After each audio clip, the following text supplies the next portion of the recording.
The Lost Dungeon of Rickness. Big Rick energy, or in his own words, the Lost Dungeon of Rickness. Everything's about Rick. Big Rick energy, and don't listen to Morty. Morty doesn't know anything. He's just a yellow shirt and a stupid hair. Morty, yeah. This adventure is written for 4 to 5 first level characters.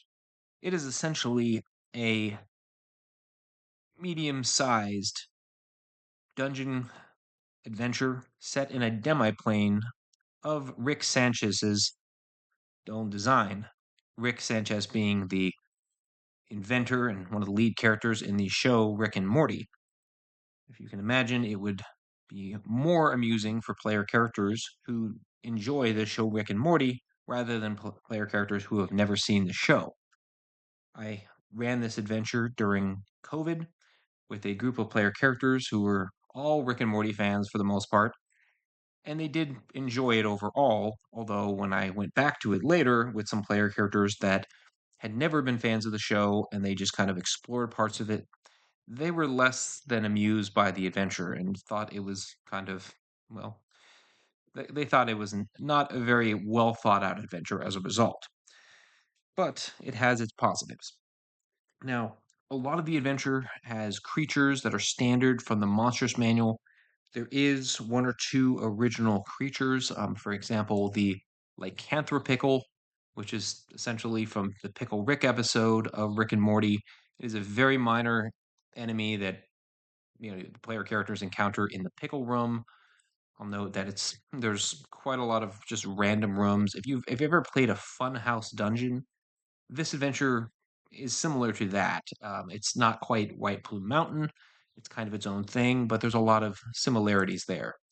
The player characters can also play a standard built character, a pre-made character, most of which are based on characters from the show, such as this Keith Silverson, the character built on Morty, a character based on I think it's Beth. I don't know all the characters too well, and the various other characters. But there's also this character Meatface, who is the only unique one, not based on a character from the show, who's a human fighter. Essentially, if you are playing this adventure for the first time, or if you want to run short campaign and you're playing with brand new players who don't want to build characters or don't understand how yet, this is a great adventure to start with because you get a lot of pre-prep stuff. And again, I would recommend it only if the player characters are fans of the Rick and Morty show. Otherwise, they're going to be very confused by a lot of the references and the humor. I'll note though, a lot of the humor is in the descriptive text and is really given to the DM. Probably about 75% of it, and there is a lot of funny stuff in the text. However, the player characters are not going to see a lot of that stuff unless the DM decides to read it to them. So they're going to find it amusing, but they're not going to get the full amusement of the adventure like the DM will. But DMs who like Rick and Morty will probably get a kick out of the adventure, somewhat at least. There's an intro which you can run it in Rick's voice, like I did. You could also put some Mortys in that use more of a Morty voice, and which for player characters that are fans of the show will probably really enjoy. My players did. I had a player character who more or less was a Morty, but he was an original character, for example, that one of my players played. And I think he was a monk. He's still around. When you go into the adventure, a lot of these creatures that player characters will encounter, as I mentioned, are going to be a lot of standard stuff like sturges, goblins. There are some orcs, which I'll note are going to be encountered in room 11 and 12. There was a blockage accessing room 12, but it's possible for the player characters to get through it. My initial group, when they came in the adventure, it was 3 characters. They saw the blockage and thought they had to go through there, and I tried to imply that they didn't. There were, 3 different directions, more or less. They insisted on going through there, got into this room, and then got attacked by orcs very early, and then almost all got killed, except for the one Morty character. Now, I'll warn you about this. These orcs, because they have great axes for first level characters, if this happens, they are likely going to do the same thing in your game. They are incredibly dangerous. You might want to consider making the blockage just something the player characters can't get through at all, just because it's going to be very problematic if that happens to your group as well. And this is something I didn't anticipate when I was running the adventure in the first adventure. But as you're going through the adventure, you'll see that there's some original artwork that is more tailored to the Rick and Morty TV show. A lot of the rooms, again, are kind of themed like that. Most of them are standalone rooms that don't really have to do with each other than Rick and Morty than anything else. There's a couple of riddles in the adventure, none of which are particularly hard. There's goblins, a lot of them. Some of the goblins are described as looking awfully similar to Morty and being having a lot of Morty's behavior. And there, just lots of creatures like that throughout the adventure. There is some odd rooms you'll note that size-wise don't make a lot of sense. Or the writer's room, for example, is a room meant to be kind of a blank canvas where a writer is writing the room as the player characters arrive here. This is fine if you're running it in person because you can change the size of the room to make it look different. This would be very difficult to do with an online game running this game via Roll20. I'm going to note, by the way, this is the map that comes with the adventure. There's a player's version without the numbers. There is a version online that has been around for like 4 or 5 years now, and it's the same version I use. No one has ever done a high quality version of this dungeon crawl yet, but like in Dungeon Draft. But if you want to be that person, feel free. I wasn't planning on creating that, but who knows? But there's not a lot of great maps for the adventure at the moment if you're doing, you know, the game in Roll20. Now, there are a lot of little random tables, those are always fun, which are kind of tossed into the adventure. Some kind of ridiculous traps, some of which are more serious than others, which could happen. Fart gas trap. This is the Pickle Rick room, which I think I mentioned the lycanthrope pickle earlier. Which the great part about this is there's all this, good cartoony artwork that you can share with your player characters, and there is some descriptive stuff, and the descriptive text tends to be more on the humorous side, described from Rick's perspective. And again, if you're the kind of DM like me that wants to use the voice of Rick all the time, the voice of Rick and all these pickles, and what the hell's with this trap door? Where the hell's that going? Well, if you use some things like that, the player characters might find that amusing. Of course, if they haven't seen the show Rick and Morty, they're going to be very confused and they're not going to find it amusing in the least. But there's some neat stuff here. Just a lot of gags, a lot of bizarre stuff when you think about it. There's a room where the player characters might lose their butts, literally. And there's a temple of people who have no butts or do have butts. It's confusing. Here's the orcs, which the player characters encounter rather quickly, or at least midway through the adventure. Other interesting things, I won't go into every detail, but some stuff. There's an evil mage who they might encounter who's not a particularly dangerous threat, and just some fun stuff. There's a lot of just weird, amusing stuff throughout the adventure. A lot of goblins, some zombies, ghoul, things like that. Some of the which don't have butts because that's one of the jokes in the adventure. As we're kind of going through, you'll see a lot more like weird tables and things like that. There are some creatures that are unique that are like Rick and Morty versions of certain creatures, such as a spectator that looks like Rick. This one object is kind of interesting. It's the Mises box from one of the episodes, where it creates a Mises, which is one of the original creatures in the adventure. It's very weak monster or NPC. Basically, it's got a couple of hit points and it has no armor class, and it can hit people with a club, and that's about all it can do. It can help out.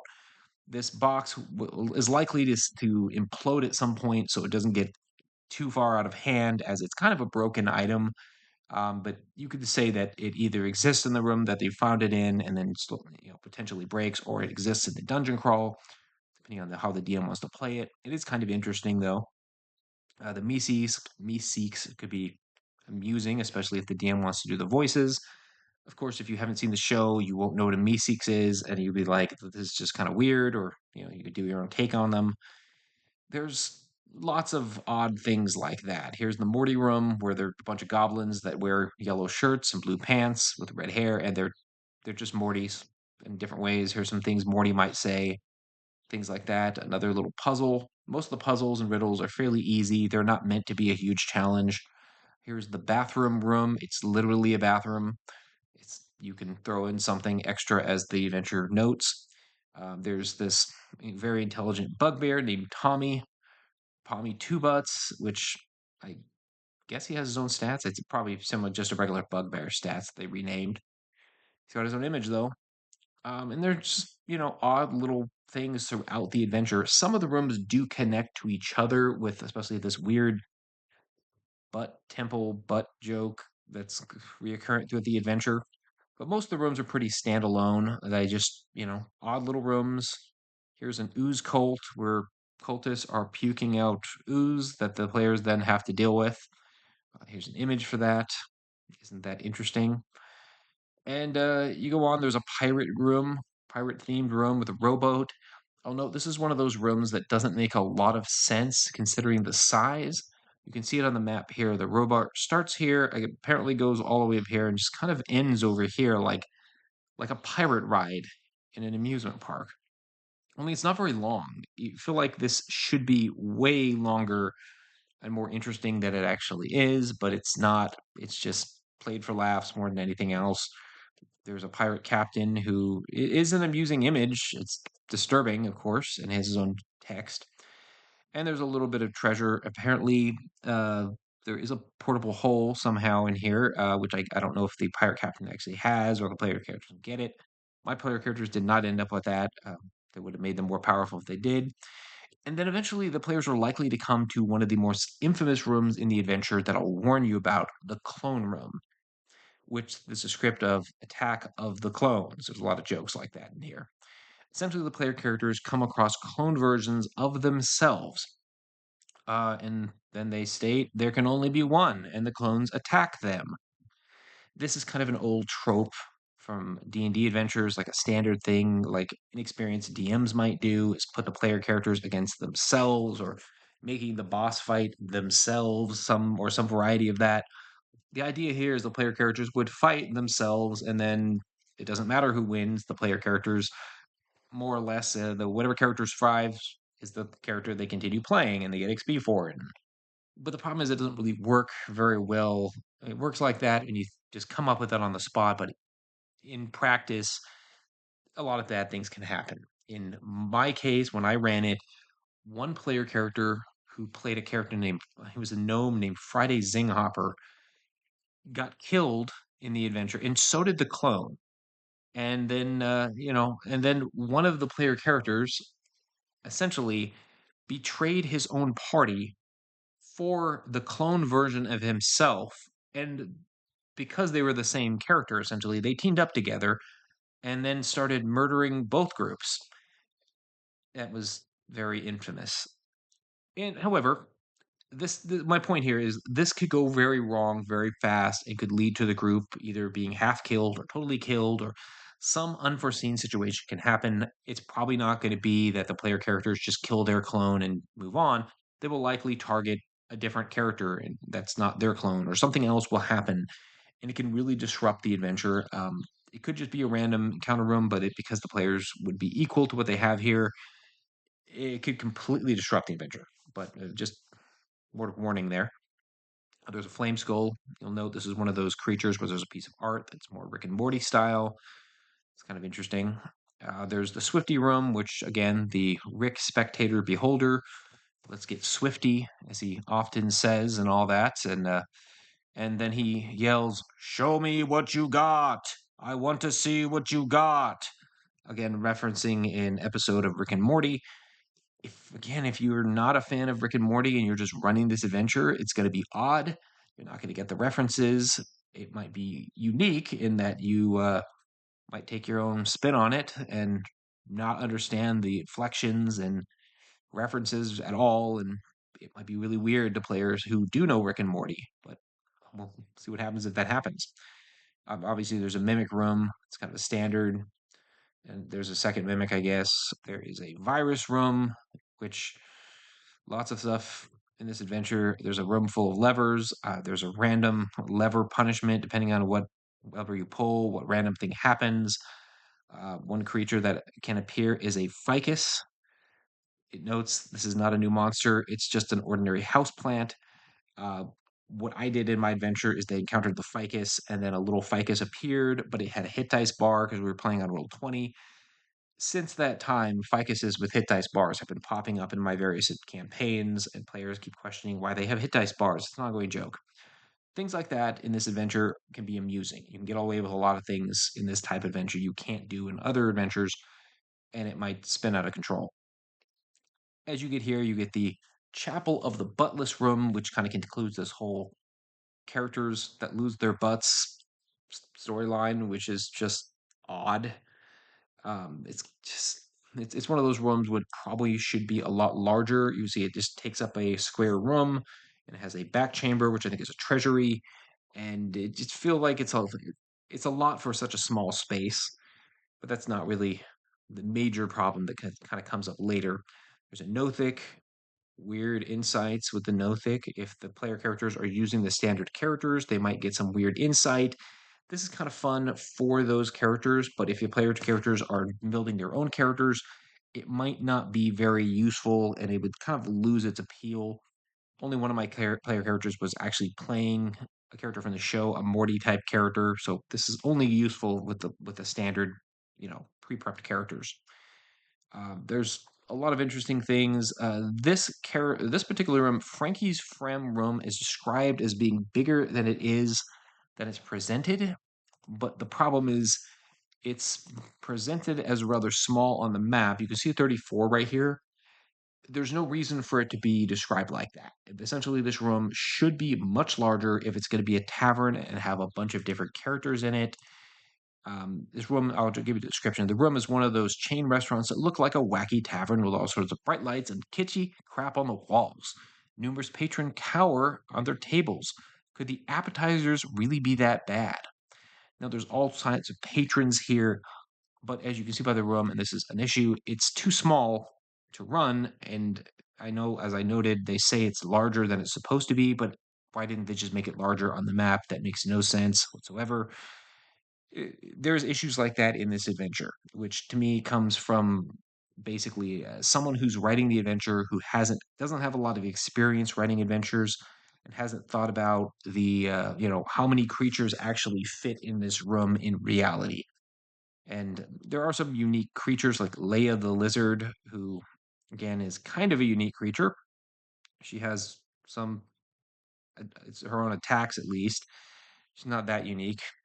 There is this, I think that's Leia the Lizard or one of them, like automations, cheap automation. Yeah, it is Leia.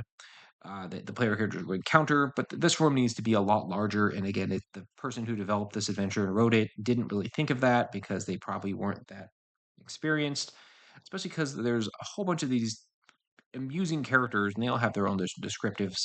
You know, this guy's an ogre. Perhaps this person didn't realize that ogres take up a 10-foot by 10-foot area and is going to take up a tremendous amount of space, including all these other characters. This is a problem. But if you're playing this as just loose and fun, this might not be so much of an issue. And I know it describes it as a larger room on the inside somehow than not. But be aware of that when you go into this adventure. There's a problem like that right here. There is a treasure room where they can pick up a random piece of treasure, which might be useful. And then they keep going on with a couple of kind of bizarre rooms, fun skeleton rooms. There's just skeletons that don't attack, and there's skeletal instruments and all that. There's an owlbear, and like many of these rooms, there's its own depiction of a Rick and Morty owlbear. It's kind of a dangerous threat. The characters might be, if they played from the beginning, might be second level by this point, so it might be appropriate. Eventually, though, the player characters will get to the boss room where they will fight essentially a very young green dragon. I forget if it's actually a wormling or just a young green dragon. It's probably a wormling, but it's going to be a pretty dangerous fight. I honestly think it's designed to kill the player character so that this adventure will just be over and that the dragon wins and more or less Rick wins. It kind of feels like Rick should be the main villain somehow or some version of Rick as you're running the adventure, but that's not what happens. It ends with this image of Rick and his family and Morty kind of cut out of the photo, and then it just is over, and that's the entire adventure. which begs the question, if the player characters really like their characters, could they continue playing them? And the answer is yes, they would. They essentially got into this adventure from a weird portal. They will fall out of this adventure from another weird portal, and the DM can just drop them somewhere in any campaign, and the adventure happened, and then they just continue on if you want to do that. Um, when I ran it, Rick became a sort of odd regular character who kept showing up and interfering with things, and they were, Ficus just kept showing up. I think they encountered one of those pickle Rick things once again, and weird. There were weird tiebacks. The campaign I ran, they finished this and then continued to about 14th or 15th level, but that may not happen with your campaign. Now, the adventure, as I noted, is it's kind of a funhouse dungeon demi-plane, very random at times. There's some connectivity between different rooms, but not a lot. I don't think the writers really thought about how different rooms are really going to react to each other. Where are the goblins? Where's the goblins' food coming from? How are all these creatures going to fit in this one particular room or this other one? How is this going to work? They didn't really think of things like that. And to me, that they either didn't care about that kind of stuff or they just weren't experienced enough to do that as writers. It is an amusing adventure for Rick and Morty fans, particularly if the DM is a Rick and Morty fan, because there's a lot of jokes just for the DM.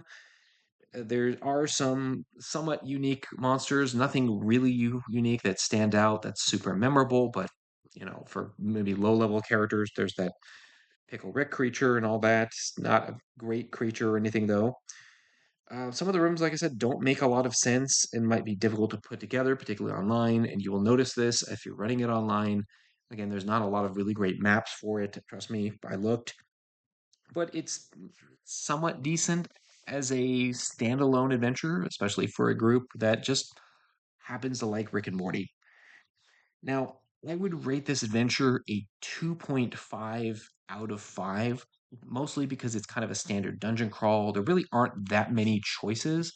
If we go back onto the map here, you'll see there are some choices. You get a little bit of direction, but not a lot. Eventually, the players are kind of throttled near the end. They kind of have to go to the same location no matter what. But yeah, there's some just issues with it where it doesn't quite function as well as other adventures. It at least has a theme to it, and it's amusing for Rick and Morty fans at least.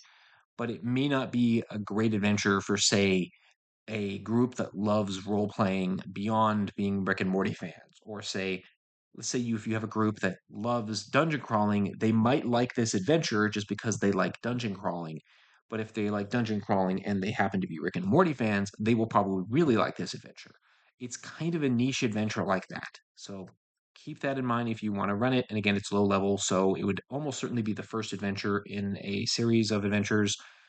I would recommend starting it if you want to run it as part of a campaign. Start it in the campaign world where the players meet each other, maybe some weird stuff happens, and then they fall into a portal and end up here rather than just starting in room one. That way, when the adventure concludes, you can make them fall through a portal again and go back to where they came from or something similar. Now, guys, if you like these videos and you'd like to see more of them, please like the video and subscribe. I'll be putting up new videos shortly.